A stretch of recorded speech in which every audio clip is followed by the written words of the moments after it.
Hey, if you're dating and talking about marriage, are you sure you covered everything? Hi, I'm Savannah Taylor, and welcome back to the Alabaster Box, where my passion is to help you reach your relationship goals with your truth, your worth, and your best.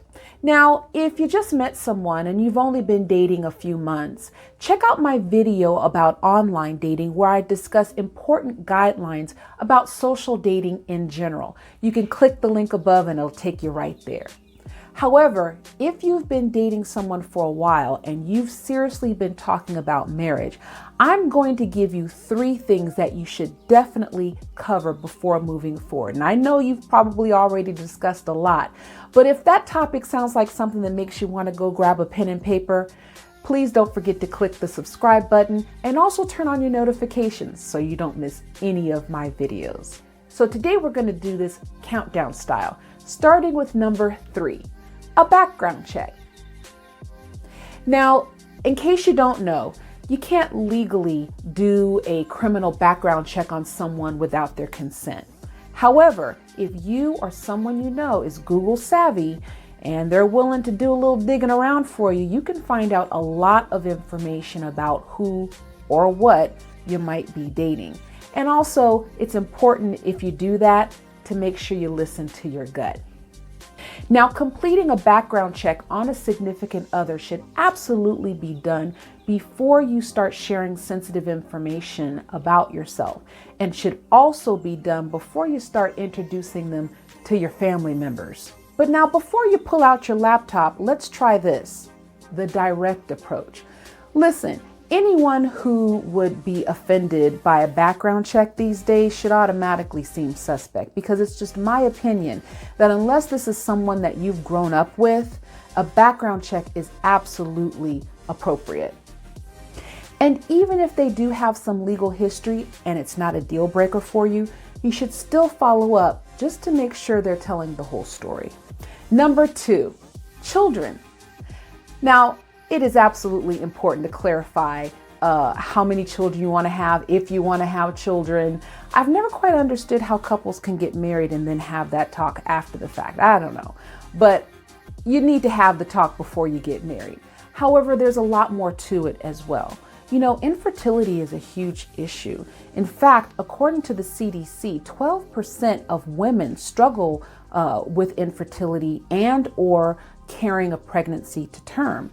And also 35% of couples who struggle with this, it's not just the women. Men also have infertility issues due to physical conditions and sperm count.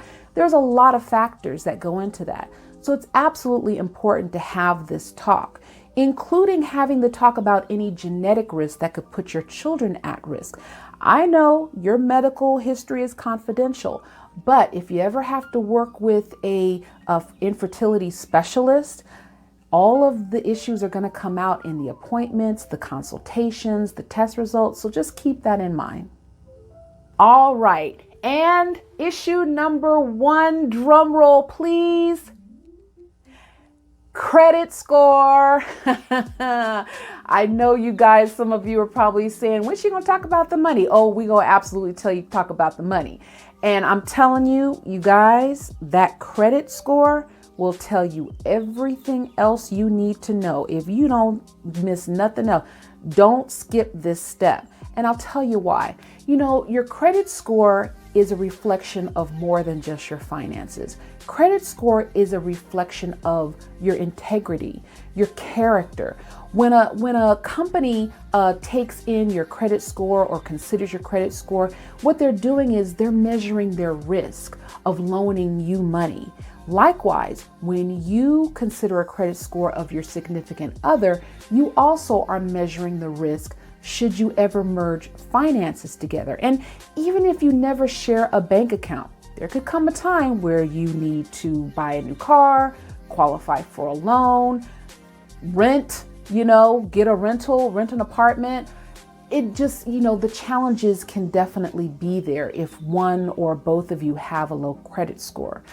Now, having said that, if you're the one with not so great credit, I can tell you this. The person, if your spouse has better credit, they'll appreciate your honesty and your willingness to correct the mistakes and also to follow a plan. So just keep that in mind, because these days few people have stellar credit.